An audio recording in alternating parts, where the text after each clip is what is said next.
கீழே விழ பூமி செழிக்கும், மேகம் கீழே விழ பூமி செழிக்கும், காகம் சோறெடுக்க மனம் கொளிக்கும், புத்தகத்தின் எழுத்து புத்தியை கூர்மையாக்கும், யானை மத்தகத்தின் ஆற்றல் மதிச்சுவரை உடைத்தெறிக்கும், பூஞ்சோலையிலே வண்டுகள் பறக்கும், நெடுஞ்சாலையிலே வண்டிகள் பறக்கும், சத்தமில்லாமல் முத்தமிட்டால் கூட இப்பொழுது கேட்கும். அந்த அளவிற்கு அமைதியாய் இருந்து என் பேச்சை கவனிக்க வந்திருக்கும் அனைவருக்கும் என் மாலை வணக்கம். மாணவர்களுக்கு சிறப்பான கல்வியை கற்பிப்பது தனியார் பள்ளியே என்று தெரிந்தும் சும்மா சபை நாகரிகத்திற்காக பட்டிமன்றத்தை நடத்த வந்திருக்கும் நடுவர் அவர்களே, மேலும் அரசு பள்ளியே என்று கூறிவிட்டு வகுப்பறையில் இருப்பது போல் வழக்கம் போல் உறங்கிக் கொண்டிருக்கும் அரசு பள்ளி ஆசிரியர்களே, ஆதரவாளர்களே, அனைவருக்கும் என் மாலை வணக்கம். நடுவர் அவர்களே, தலைப்பு என்ன? மாணவர்களுக்கு சிறப்பான கல்வி கற்பிப்பது அரசு பள்ளியா தனியார் பள்ளியா? இந்த சிறப்பு என்று சொன்னாலே அங்கே தனியார் தான் எப்போதுமே நிலைத்திருக்கும். உதாரணத்திற்கு அரசு பஸ், தனியார் பஸ் ரெண்டே எடுத்துக்கங்க, எது சிறப்பா இருக்கும்? நீங்களே சொல்லுங்க நடுவர் அவர்களே. தனியார் பஸ் தான் சிறப்பா இருக்கு. ஏன்? அதுல போனாதான் சீட்டு நல்லா இருக்கும், பாட்டு போடுவாங்க, தூக்கி போடாது. அது மட்டும் இல்ல, அழகான பெண்கள் எல்லாம் காலேஜ் பஸ்ல தான் வருவாங்க, காலேஜுக்கு அந்த பஸ்ல தான் வருவாங்க. இப்ப நீங்க அரசு பஸ்ல போங்க, கவர்மெண்ட் பஸ், அத பார்த்தாலே நீங்க ஏற தயங்குவீங்க. அது டீட்டெயில் சவுண்டே கேட்கும், டம்மு டும்மு அதுன்னு சவுண்ட் கேட்கும். ஒரு ஸ்பீட் பிரேக்ல தூக்கி விட்டா பின்னாடி இருக்க தாத்தா முன்னாடி போய் பாட்டிக்கு முத்தம் கொடுக்க போயிருவாரு. அந்த அளவுக்கு இருக்கும் கவர்மெண்ட் பஸ். சிறப்பு எது இருக்கும்? அப்படியே நீங்க கட் பண்ணிட்டு ஹாஸ்பிட்டல் போங்க, கவர்மெண்ட் ஹாஸ்பிட்டல் இருக்கு, தனியார் ஹாஸ்பிட்டல் இருக்கு. போன வாரம் என் ஃப்ரெண்டோட அப்பாவுக்கு உடம்பு சரியில்லை.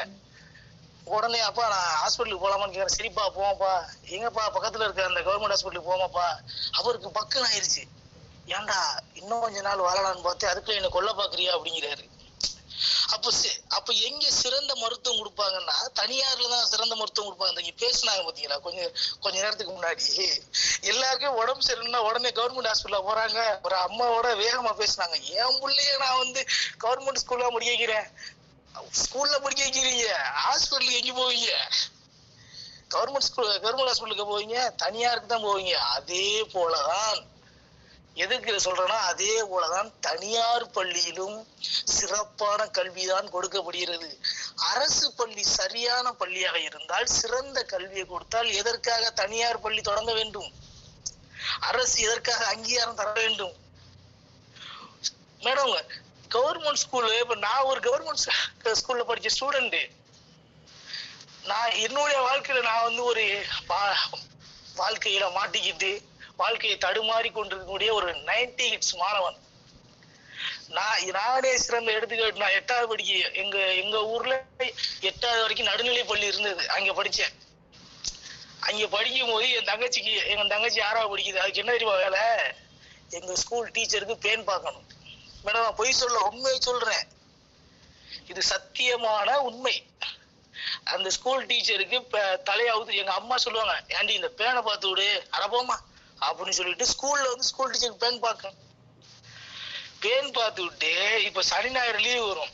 சனிக்கிழமை கவர்மெண்ட் ஸ்கூல் இருந்தா எங்க டீச்சரோட பிள்ளை பிரைவேட் ஸ்கூல்ல படிக்கும். அந்த பிள்ளைய ஸ்கூலுக்கு தூக்கிட்டு வந்துருவாங்க. அதுக்கு பிஸ்கட் ஊட்டி விடணும், தூக்கிட்டு திரியணும். இதுதான் வேலை அரசு பள்ளியில, இதுதான் வேலை. இப்ப எனக்கு என்ன வேலை கேட்டீங்களா? நான் போய் டீ வாங்கிட்டு வரேன். இதுதான் எனக்கு வேலை, டீயும் வடையும் வாங்கிட்டு வரேன். 3 டீச்சர் இருப்பாங்க, 3 டீச்சருக்கு 3 டீ வாங்கணும். நான் கொஞ்சம் விவரமா இருப்பேன். அப்பவே என்னன்னா, கஷ்டப்பட்டு நம்ம நடக்க டீ வாங்கிட்டு வர சொல்றாங்கல்ல, எங்க ஊர் டீகள்ல 3 டீ வாங்கினோம்னா 4 பேர் குடிக்கலாம். அப்போ நான் ஒரு பிளாஸ்க்கு தூக்குச்சட்டி தான். நான் என்ன ஒண்ணு மூடியில ஊத்தி கொஞ்சம் நான் குடிச்சிட்டு கொஞ்சம் தண்ணியை கலந்து விட்டுருவேன். செய்யற திருட்ட தெளிவா செய்யணும்ல. என்ன நடுவர் அவர்களே, அந்த வேலை பார்ப்பேன். இப்ப கட் பண்ணிட்டு நான் 12th போனேன். சரி அங்க முடிச்சுட்டு 12வது போனேன். 12வதுலயாவது நான் படிச்சிடலாம், எப்படியோ அடிச்சு பிடிச்சு பாஸ் பண்ணிட்டேன். 12வதாவது பாஸ் பண்ணி போயிடலான்னு பார்த்தா நான் படிச்ச படிப்புக்கு என்ன எனக்கு கிடைக்கும்? ஃபர்ஸ்ட் குரூப்பா கிடைக்கும்? 3rd குரூப் கிடைச்சது, ஹிஸ்டரி குரூப். அதுல அக்கௌண்டன்சின்னு ஒரு சப்ஜெக்ட் இருக்கு. சங்கர்லால்னு ஒரு ஆசிரியர் வந்தார், அரசு ஆசிரியர், எனக்கு பாடம் எடுத்த ஆசிரியர், என் வாழ்க்கையே திசை திருப்புன ஆசிரியர். அக்கௌண்டன்சி பாடம் நடத்தினாரு. நான் போன முதல் நாள் முதல் வகுப்பு ஒரு கணக்கு போட்டாரு. கணக்கை போட்டு இத பார்த்து போடுங்கப்பான்னு முதல் நாள் என்ன சொன்னாரோ அந்த வருஷம் பூரா அதே தான் சொன்னாரு. கிளாஸுக்கு வருவாரு, எடுத்துக்காட்ட பார்த்து போடு. சரி 11வது பாஸ் பண்ணி வச்சு 12வது பப்ளிக் எக்ஸாம் வர்றேன். பப்ளிக் எக்ஸாம் பாஸ் பண்ணணும்ல. 12வது போனேன். 12வதுல அரையாண்டு பரிட்சை வரைக்கும் அவர் பாடம் நடத்தல. வருவாரு, எடுத்துக்காட்ட பார்த்து கணக்கு போடுவார், நாங்களே போட்டுக்கணும். எனக்கு ஒரு காலகட்டத்துல எப்படா பாஸ் பண்ண போறோம்னு எனக்கு தோணிருச்சு. அப்போ சார் கேட்டேன், சார் என்னால சிந்திக்க முடியல, சிந்திச்சு அதை போட முடியல சார், கணக்கு போடுறதுக்கு மூளை வலிமை தேவைப்படுது, எனக்கு ஏதாவது சொல்லி கொடுங்க சார்னு கேட்டேன். அப்போதான் அவரு அந்த வருஷத்துக்கு அப்போதான் அவர் சாக்பீஸ் எடுக்கிறாரு. எடுத்து அவ்வளவு பெரிய போர்டுல ஒரு 2 இன்ச்சுக்கு ஒரு கோடு போட்டாரு. கோடு போட்டு எல்லாரும் பார்க்க சொன்னாரு. இது சின்ன கோடா பெரிய கோடான்னு கேட்டாரு. நாங்க எல்லாரும் அவ்வளவு பெரிய போர்டுல அது சின்ன கோடா தானே இருக்கு, சின்ன கோடுன்னு சொன்னா. அதுக்கு பக்கத்துல ஒரு சின்ன கோடை போட்டு இது பெரிய கோடை அப்படின்னாரு. அந்த வருஷத்திலேயே அவர் நடத்தின பாடம் அதுதான் மேடம். நாங்க எவ்வளவு பாவப்பட்டோம் ஜென்மங்கள் பாத்தீங்களா? ஆனால் தனியார் பள்ளியில அப்படி இல்லை. மாணவர் மீது அக்கறை கொள்ளுகிறார்கள். ஸ்போக்கன் கிளாஸ் நடத்துறாங்க, ஸ்போர்ட்ஸ்ல இன்ட்ரெஸ்ட் காட்டுறாங்க, ஈவெண்ட்ஸ் கொடுக்குறாங்க, ஆண்டு விழா நடத்துறாங்க, கராத்தே, சிலம்பு எல்லாம் கத்து கொடுக்குறாங்க. 1வதுல இருந்து எல்கேஜில இருந்து 1வது வரைக்கும் அவங்க கூட இருந்தே சொல்லி கொடுக்குறாங்க. ஸ்கூலுக்கு வரலன்னா வீட்டுக்கு போன் பண்றாங்க, இன்னைக்கு அவங்க பையன் வரலன்னு அக்கறை எடுத்துக்கிறாங்க. 10வது படிக்க வரைக்கும் பையன் பக்கத்துல உட்காந்து பாடம் நடத்துறாங்க. 12வது படிக்கும் போது பையன் போய் டீச்சர் பக்கத்துல உட்காந்துடுறான். அது வேற. 10வது வரைக்கும் டீச்சர் பக்கத்துல உட்காந்து சொல்லி கொடுக்குறாங்க. 12வதுல அவனே போய் டீச்சர் பக்கத்துல உட்காந்துடுறான். ஏன்னா அங்க உள்ள டீச்சர்லாம் அந்த வருஷம் தான் பிஎட் முடிச்சு வந்திருப்பாங்க, புது டீச்சரா போடுறாங்க. இது எதுக்காக சொல்றேன்னா, மாணவர் மீது அக்கறை செலுத்தக்கூடியது யார்? சிறப்பான கல்வியை கொடுக்கக்கூடியது யாரு? இவங்க இங்கிலீஷ் சொன்னாங்க. இங்கிலீஷ் தேவையா? தமிழ் தான் மேடம். தமிழ்நாட்டை தாண்டி நீங்க போனீங்கன்னா தமிழ் பயன்படாது மேடம். தமிழ்நாட்டை தாண்டி போங்க, தமிழ் சிறப்பானது. இந்த ஆயிஷா மேடம் சொன்னாங்க, ஆசிரியர் பணத்தை போட்டு பரிசு கொடுக்கிறார்கள். ஆமா, கவர்மெண்ட் டீச்சர் 1 லட்ச ரூபா வேணா அப்புறம் அவங்க கை காசு தான் போடுவாங்க. பிரைவேட் ஸ்கூல்ல எத்தனை டீச்சர் 1 லட்ச ரூபா சம்பளம் வாங்குறாங்க? 10,000 15,000 தானே போடுறாங்க. 10,000 கொடுத்தாலும் பெரிய விஷயம். அவன் கை காசு போட்டா செலவு பண்ண முடியும். நான் எதற்காக சொல்லுகிறேன் என்றால், அப்புறம் இன்னொன்னு சொன்னாங்க, கல்வியில் 20% இடஒதுக்கீடு. மேடம், கல்வியில் 20% இடஒதுக்கீடு அரசு தருகிறது. அரசாங்க திட்டங்கள் சரியாக இருக்கிறது. ஆனால் அதை அரசு ஆசிரியர்கள் சரியான புரிதலை கற்றுக் கொடுக்கிறீர்களா மாணவர்களுக்கு? எத்தனை மாணவர்களுக்கு தெரியும் 20% இடஒதுக்கீடு அரசு தருகிறது என்று? சொல்லுங்க. எத்தனை மாணவர்களுக்கு தெரியும்? சொல்றது இல்ல, அது சரியா வழிநடத்துறது இல்ல. சிந்திப்பதற்கு தாய்மொழி தேவைன்னாங்க. சிந்திப்பதற்கு தான் தாய்மொழி தேவை. இப்ப யாரு இல்லைன்னா சிந்திக்கிறோம். ஆனா சிந்திச்சு தமிழ்நாட்டிலே இருக்க முடிய மாட்டாங்க, வெளியில சம்பாதிக்க போகணும். சம்பாதிக்க போறதுக்கு ஆங்கில அறிவு தேவையில்லை, ஆனால் ஆங்கிலம் தேவை. வாழ்வதற்கு ஆங்கிலம் தேவை. சிந்திப்பதற்கு தான் தாய்மொழி தேவை, ஆனால் வாழ்வதற்கு ஆங்கிலம் தேவை. உதாரணத்துக்கு நீங்க சொல்லலாம், அப்துல் கலாம் ஐயா அரசு பள்ளியில படிச்சாங்க, அரசு பள்ளியில படிச்சவங்க எத்தனையோ பேர் வந்திருக்காங்க அப்படின்னு கூட சொல்லலாம். இனி வரவங்க சொல்லலாம். நான் சொல்லுகிறேன், ஏன் தனியார் பள்ளியில படிச்சு சிறப்பான இடத்தை பிடித்தவர்கள் இல்லையா? மதுரை என்கிற ஊரிலே பிறந்து சென்னை என்கிற ஜவஹர் வித்யாலயா பள்ளியில் ஆங்கில பள்ளியில் 10ஆம் வகுப்பு படித்து இன்று கூகுள் என்று சொல்லக்கூடிய கூகுளின் முதன்மை செயல் அலுவலர் சுந்தர் பிச்சை படித்தது ஒரு தனியார் பள்ளி. அதை ஏன் சொல்ல மறுக்கிறீர்கள்? தனியார் பள்ளியில் படித்து யாரும் பெரிய ஆளாகவில்லையா? ஏன் இளையராஜா மகன் இசையமைப்பாளர், இசையிலே அவர் சாதிக்கவில்லையா? அவர் தனியார் பள்ளியில படிக்கவில்லையா? ஜிவி பிரகாஷ் தனியார் பள்ளியில் தானே படித்தா, அனிருத் எங்க படிச்சாரு? தனியார் பள்ளியில் தானே படிச்சாரு. இத்தனை பேர் தனியார் பள்ளியில் படித்து யாரும் வளர்ச்சி தொடவில்லையா மேடம்? ஆங்கில பள்ளியில் சிலபஸ் கூட இருக்கலாம், தனியார் பள்ளியில் சிலபஸ் கூட இருக்கலாம், பாடங்கள் அதிகமாக இருக்கலாம், ஃபீஸ் அதிகமாக இருக்கலாம். ஆனால் மாணவர் மீது அக்கறை கொண்டு சிறப்பான கல்வியை கொடுப்பது தனியார் பள்ளி. கூடவே இருந்து சொல்லி கொடுக்குறாங்க மேடம். நைட் ஸ்டடி வைக்கிறாங்க, நைட் ஸ்டடி வைக்கிறாங்க. எங்க ஊர்ல கவர்மெண்ட் ஸ்கூல் பக்கத்துல ஒரு பிரைவேட் ஸ்கூல் இருக்கு. நைட் ஸ்டடி வச்சு நைட்டு 9 மணிக்கு பெற்றவங்க போய் கூப்பிட்டு வராங்க. பிள்ளை படிச்சா அந்த வருஷம் பாஸ் பண்ணி ஆகணும். ஆனா கவர்மெண்ட் ஸ்கூல்ல எங்கோ ஒரு ஸ்கூல் இருக்கலாம், ஏதோ ஒரு ஆசிரியர் சிறந்த ஆசிரியர் பட்டம் வாங்கியிருக்கலாம். ஆனால் தனியார் பள்ளியில் ஏதோ ஒரு பள்ளி ஏதோ ஒரு ஆசிரியர் என்று சொல்ல முடியாது. ஏன் தெரியுங்களா? ஒழுங்கா பாடம் சொல்லி கொடுக்கலாம், பாஸ் பண்ணா அடுத்த வருஷம் அவனுக்கு அட்மிஷன் வராது, பிரைவேட் ஸ்கூலுக்கு அட்மிஷன் வராது, அவன் வேற ஸ்கூல்ல தேடி போயிடும். அதனால கம்பல்சரி அவங்களுக்கு கட்டாயம் சிறந்த கல்வியை கற்றுத்தர வேண்டும். சிறந்த கல்வியை கற்றுக் கொடுக்காத ஆசிரியர் அடுத்த வருஷம் இங்க வேலை செய்ய முடியாது. 100% அவருக்கு வந்து ரிசல்ட் கொடுக்கணும். மாணவர்களுக்கு தனித்திறமையை வளர்க்க வேண்டும். ஒவ்வொரு மாணவருக்கு என்ன தனித்திறமை இருக்கு அப்படின்னு வளர்க்கணும் மேடம். பணம் கட்டி காசு கூட வாங்குறாங்க, பணம் கட்டுறாங்க, ஆனா அதற்கான பலன் அவர்களுக்கு இருக்கிறது. நான் இறுதியா ஒண்ணு சொல்லி முடிக்கிறேன் மேடம். இப்படி சொல்லி முடிக்கிறேன். எப்படின்னா, பாடங்களும் சிறப்பு வகுப்புகளும் மாணவர்களுக்கு படிக்கும் வயதில் அதிகமாக இருக்கலாம், ஆனால் படித்த பின்பு சுகமாக இருக்கும். சுமையாக இருக்கும் பாடமும் சிலபஸும் படித்த பின்பு சுகமாக இருக்கும் வாழ்க்கை. ஆனால் அரசு பள்ளியில் படிக்கும் மாணவர் சுமையில்லாமல் இருக்கிறார்கள் படிக்கும் வயதில், ஆனால் அவர்கள் வாழ்க்கையில் முன்னேறுவதற்கு மிக மிக சிரமப்பட்டு உயரும் சூழ்நிலைதான் இருக்கிறது என்று சொல்லி எனக்கு வாய்ப்பளித்த அனைவருக்கும் நன்றி சொல்லி விடைபெறுகிறேன். நன்றி நன்றி நன்றி நன்றி. நன்றி ஐயா, மிகச் சிறப்பாக பேசினீங்க. உங்கள் அணிக்கு வலு சேர்க்கின்ற விதமாக நிறைய விஷயங்களை நீங்கள் அரசு பள்ளியில் அனுபவித்ததை எல்லாம் நீங்கள் சொன்னீங்க. உங்களுடைய உரை எப்படி இருந்ததுன்னு சொல்லி நம்ம நடுவர் அம்மா கிட்ட கேட்டு தெரிஞ்சுக்கலாம். அம்மா சொல்லுங்கம்மா, நம்மளுடைய அறிவு சேவூரான் ஐயாவினுடைய பேச்சு உரை எப்படி இருந்தது என்று.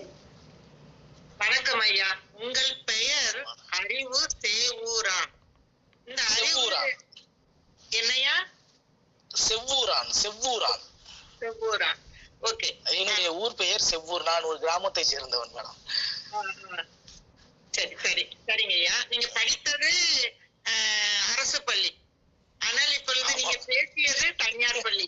இந்த வாதத்திற்காக இப்படி பேசினீர்களா, இல்ல உண்மையிலேயே இப்படி இருந்தாலும் நீங்களால் நம்பவே முடியவில்லை? அடுத்து நீங்கள் முதலில் ஒரு கதை படித்தீர்கள், ஒரு மிகவும் அருமையாக இருந்தது ஐயா. மேகம் கீழே விழ பூமி செழிக்கும். இதே போலதான் படிப்பும். கல்வி நம் மனதில் விழ அறிவு பெருக்கும். ஓகே. அடுத்து நாம இதுல எங்க எல்லாரும் இங்க கவி ஆளுமைகள் எல்லாம் நீங்க எப்ப முடிப்பீங்க பேசுறதற்கு இன்னும் தயாராக அவர்களுடைய கருத்துக்களை எடுத்து வைக்க, வாதம் செய்து வைக்க தயாராக இருக்கிறார்கள். எவ்வளவு நேரம் காத்து கொண்டிருக்கிறார்கள், அவர்களை எல்லாம் தூங்கி கொண்டிருக்கிறீர்கள் என்று சொல்லிவிட்டீர்கள். இதை நான் வன்மையாக கண்டிக்கிறேன், வன்மையாக கண்டிக்கிறேன். அடுத்து ஐயா, நீங்க சிறப்பு என்றால் அது தனியார். தனியார் முதல்ல ஆரம்பிச்சீங்க, நாங்க பள்ளிதான் வச்சோம். நீங்க என்னன்னா அரசு தனியார், அரசு பஸ்ஸுக்கு போனீங்க, அடுத்து அரசு மருத்துவமனைக்கு போனீங்க. ஐயா, அரசு இது பேருந்தும் தனியார் பேருந்தும் ஏறி ஆஸ்பத்திரிக்கு போயிட்டு அதுக்கப்புறம் ஸ்கூலுக்கு வந்திருக்காரு. சரி, நீங்க அதனுடைய வசதிகளை பாத்தீங்களே, அதுக்குடைய குடிக்க டிக்கெட் விலைய, கட்டண விலையை பாத்தீங்களா? ஐயா, காசு கேட்ட பணியாரம் தான் கிடைக்கும். நீங்க நிறைய காசு வச்சிருந்தீங்கன்னா தனியார் பஸ்ஸுக்கு போங்க, தனியார் மருத்துவமனைக்கு போங்க. ஐயா, நம்ம பள்ளியை பற்றி தான் பேசுறோம், ஆனாலும் அரசு மருத்துவமனை எந்த விதத்திலும் குறைவு இல்லையா. அந்த மருந்துகளும் சரி, மருத்துவர்களும் சரி. இன்னும்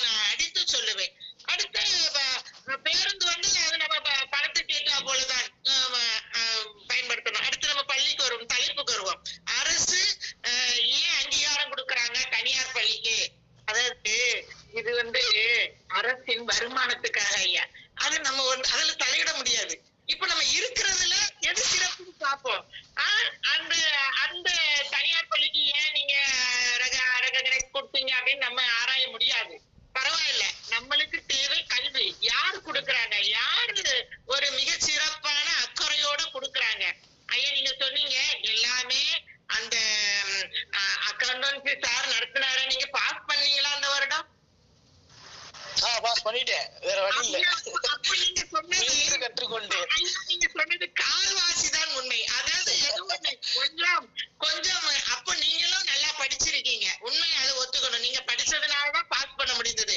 ஆனால் அவர் நடத்தவே இல்லை என்றால் நீங்க என்ன படிச்சிருப்பீங்க? சோ அப்போ அவர் நடத்தி இருக்காரு. கொஞ்சம் நீங்கள் கொஞ்சம் உங்கள் அறிவை பயன்படுத்தி இருக்கிறீர்கள். உங்கள் பெயர் அறிவு அறிவு என்று வந்ததுனால் அதை டீல பண்ணீங்க பாருங்க. 4 கிளாஸ் டீல 1 கிளாஸ் டீய குடிச்சிட்டு நல்ல தண்ணி மட்டுமாவது ஊத்தி கொடுக்கீங்க. போங்க குடிங்க. அடுத்து இந்த இது கராத்தே சிலம்பம் எல்லாம் அங்க தனியார் பள்ளியில மட்டும் இல்ல அரசு பள்ளியிலும் கத்து கொடுக்குறாங்க ஐயா. பரிசுகள் அம்மா ஆயிஷாமா சொன்னாங்க, பரிசுகள் ஆசிரியர்கள். ஐயா எவ்வளவு பணக்காரா இருந்தாலும் எவ்வளவு பணம் இருந்தாலும் மனம் இருந்தால்தான் மார்க்கம் உண்டு. குழந்தைகளை உயர்த்த வேண்டும் என்று நினைத்தால்தான் அவர்களுக்கு பாராட்டும் பரிசும் கொடுக்கிறோம். அடுத்து சுந்தர் பிச்சையை நீங்க உதாரணத்துக்கு சொன்னீங்க. ஐயா நாங்க தனியார் பள்ளியில் படித்தவர்கள் யாரும் முன்னேறவில்லை என்று சொல்லவே இல்லை. அரசு பள்ளியில் படித்தாலும் முன்னேறி இவ்வளவு வந்திருக்கிறார்கள் என்பதை இந்த கருத்தை தான் அனைத்து ஆளுமைகளும் வலியுறுத்தினார்கள். அடுத்து சுமையில்லாமல் சிரமப்படுகிறார்கள், சுமையில்லாமல் படித்துவிட்டு இப்போது சிரமப்படுகிறார்கள் என்று நீங்கள் அரசு பள்ளியில் படித்த மாணவனை குறித்து சொன்னீர்கள். ஐயா நீங்க இப்பொழுது வேலையில் இருக்கிறீர்களா? வேலையில் தான் இருக்கிறேன். அப்ப நீங்க படிச்சிருக்கீங்க. அப்ப நீங்க நல்லா இருக்கீங்க. நன்றி ஐயா. நீங்கள் வாழ்க்கை யதார்த்தத்தோடு கூறி சுவையாக்கினீர்கள். நன்றி ஐயா. உங்கள் கருத்துக்கள் நன்றி, வாழ்த்துக்கள்.